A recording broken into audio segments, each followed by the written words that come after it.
ನೆಲ್ಯಾಡಿ ಸಂತ ಜಾರ್ಜ್ ವಿದ್ಯಾಸಂಸ್ಥೆಯ ಮುಂಭಾಗ ರಾಷ್ಟ್ರೀಯ ಹೆದ್ದಾರಿ 75ರ ಪಕ್ಕದ ಕೆಜೆಕೆ ಬಿಲ್ಡಿಂಗ್ನಲ್ಲಿರುವ ಜಗದಾಂಬ ಏಜೆನ್ಸೀಸ್ ಅಂಗಡಿಯಲ್ಲಿ ಕಳೆದ ರಾತ್ರಿ ನಗದು ಸೇರಿದಂತೆ ಲಕ್ಷಾಂತರ ರು ಮೌಲ್ಯದ ಸಾಮಗ್ರಿಗಳು ಕಳವುಗೊಂಡಿವೆ. ರಾಜಸ್ಥಾನ ಮೂಲದ ಮನೋಹರ್ ಸಿಂಗ್ ಎಂಬವರ ಮಾಲಕತ್ವದ ಜಗದಾಂಬ ಏಜೆನ್ಸಿಯಲ್ಲಿ ಎಲೆಕ್ಟ್ರಿಕಲ್, ಪ್ಲಂಬಿಂಗ್ ಹಾಗೂ ಹಾರ್ಡ್ವೇರ್ ಟೂಲ್ಸ್ಗಳ ಹೋಲ್ಸೇಲ್ ಮಾರಾಟ ಮಾಡಲಾಗುತ್ತಿತ್ತು. ಮಾಲಕ ಮನೋಹರ್ ಸಿಂಗ್ ಅವರು ಆಗಸ್ಟ್ 17ರ ಸಂಜೆ ತಮ್ಮ ಊರು ರಾಜಸ್ಥಾನಕ್ಕೆ ತೆರಳಿದ್ದು, ಅವರ ಸಹೋದರ ಕರ್ನಲ್ ಸಿಂಗ್ ಹಾಗೂ ಭಾವ ಪ್ರೇಮ್ ಸಿಂಗ್ ಅವರು ರಾತ್ರಿ 8:15ರ ವೇಳೆಗೆ ಅಂಗಡಿ ಬಂದ್ ಮಾಡಿ ಮನೆಗೆ ತೆರಳಿದ್ದರು. ಆಗಸ್ಟ್ 17ರಂದು ಬೆಳಿಗ್ಗೆ ಕರ್ನಲ್ ಹಾಗೂ ಪ್ರೇಮ್ ಸಿಂಗ್ ಅವರು ಅಂಗಡಿಯ ಬಾಗಿಲು ತೆರೆಯಲು ಬಂದಾಗ ಈ ಕಳ್ಳತನ ಆಗಿರುವುದು ಬೆಳಕಿಗೆ ಬಂದಿದೆ. ಮುಂಭಾಗದ ಶಟರ್ ಲಾಕ್ ಮುರಿದು ಒಳನುಗ್ಗಿರುವ ಕಳ್ಳರು ಬೆಲೆ ಬಾಳುವ ಲಕ್ಷಾಂತರ ರೂಪಾಯಿ ಮೌಲ್ಯದ ಎಲೆಕ್ಟ್ರಿಕಲ್ ಹಾಗೂ ಇತರೆ ಸಾಮಗ್ರಿಗಳು ಸೇರಿದಂತೆ ಮಳಿಗೆಯಲ್ಲಿದ್ದ ಸಿಸಿಟಿವಿ, ಡಿವಿಆರ್ ಸಹ ದೋಚಿದ್ದಾರೆ.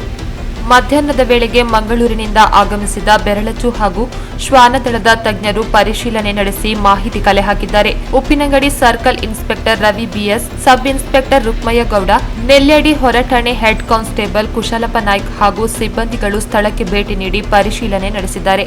ನಾನು ಈಗ ನನ್ನ ಮನೆ ಹತ್ತಿರದ ಮುಂದೆ ಜಗದಾಂಬ ಎಲೆಕ್ಟ್ರಿಕಲ್ ಸ್ಟೋರ್ ಇದೆ, ಅದರ ಮುಂದೆ ನಿಂತುಕೊಂಡಿದ್ದೇನೆ.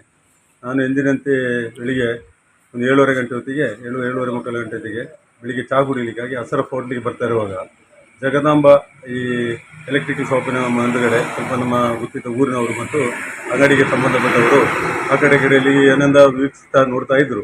ಆಗ ನಾನು ಬಂದು ಕೇಳಿದೆ ಏನು ವಿಶೇಷ ಅಂತ. ಹಾಗೆ ಹೇಳಿದರು, ನೀವು ರಾತ್ರಿ ಕಳ್ಳರು ನುಗ್ಗಿದ್ದಾರೆ, ಅಂಗಡಿಯಿಂದೆಲ್ಲ ದೋಚಿಕೊಂಡು ಹೋಗಿದ್ದಾರೆ ಅಂತ ಹೇಳಿ ಬಂದು ಶಟ್ರ್ ಮುರಿದನ್ನೆಲ್ಲ ತೋರಿಸಿದರು. ನಾನು ನೋಡಿದೆ.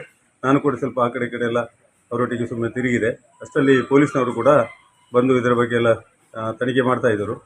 ಆಮೇಲೆ ಪೊಲೀಸ್ನವರು ನಾಯಿ ಕರೆಸ್ತೀನಿ ಅಂತ ಹೇಳ್ತಾ ಇದ್ದರು.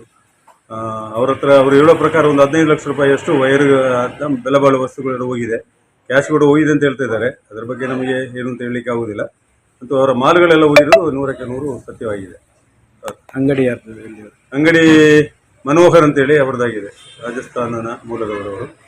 ಸುಮಾರು 3-4 ವರ್ಷದಿಂದ ಇಲ್ಲಿ ಮಾಡ್ತಾ ಇದ್ದಾರೆ. ಒಳ್ಳೆ ಅಂಗಡಿ, ತುಂಬ ಜನ ಗಿರಾಕಿಗಳು ಬಂದು ಇಲ್ಲಿಂದ ತಗೊಳ್ತಾ ಹೋಗ್ತಾ ಇದ್ದಾರೆ. ಅದರಲ್ಲಿ ಎಲೆಕ್ಟ್ರಿಷಿಯನ್ ಕಾಂಟ್ರಾಕ್ಟರ್ಸ್ ಎಲ್ಲ ಜಾಸ್ತಿ ಬಂದು ಇಲ್ಲಿಂದ ಅಂದರೆ ಅವರು ತುಂಬ ಸ್ಪರ್ಧಾತ್ಮಕವಾದ ರೀತಿಯಲ್ಲಿ ಮಾಲ್ಗಳನ್ನು ಸಪ್ಲೈ ಮಾಡ್ತಾ ಇದ್ದಾರೆ. ಹಾಗಾಗಿ ಜನ ಇಲ್ಲಿ ಬರ್ತಾ ಇರೋದು ಜಾಸ್ತಿ ಬರ್ತಾ ಇದ್ದಾರೆ. ಹರೀಶ್ ಬರಿಂಜ, ಸುದ್ದಿ ನ್ಯೂಸ್, ನೆಲ್ಯಾಡಿ.